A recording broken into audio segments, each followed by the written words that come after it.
ఈజీగా చేసుకోవచ్చండి. ఇది చాలా సింపుల్గా కూడా అయిపోతుంది. పిల్లలు ఏమైనా కావాలని మారం చేసినప్పుడు ఈ విధంగా అయితే నూడిల్స్ అయితే చేసి ఇచ్చేయండి, చాలా ఇష్టంగా తినేస్తారు. ఇప్పుడు స్టవ్ వెలిగించుకుని బాండి పెట్టుకున్నాను. అలాగే కొంచెం ఆయిల్ అయితే వేసుకుంటున్నాను. ఇందులో మనం ఎక్కువ ఆయిల్ అనేది వేసుకోవాల్సిన అవసరం లేదు.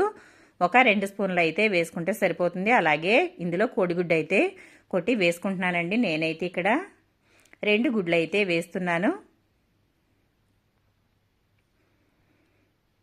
ఇలా అయితే 2 కోడిగుడ్లను అయితే కొట్టి వేసుకోవాలి. మీకు ఇంకా గుడ్లు ఎక్కువ కావాల్సితే కూడా వేసుకోవచ్చండి. ఇప్పుడు ఇది కొంచెం అయితే వేగనివ్వాలి. వేగిన తర్వాత ఈ విధంగా అట్ల కాడ తీసుకుని కొంచెం మెదుపుతూ ఉండాలి. ఇలా మెదిపినట్లయితే మనకి ముక్కలు ముక్కలుగా అయితే వస్తాయి. ఇది మరీ పేస్ట్ అయిపోనివ్వకూడదండి. ఎగ్ అనేది ముక్కలుగా ఉంటేనే బాగుంటుంది. నూడిల్స్లో తినడానికి చాలా బాగుంటుంది. మీరు ఫ్రైడ్ రైస్ చేసుకున్నా కూడా ఇదే మాదిరి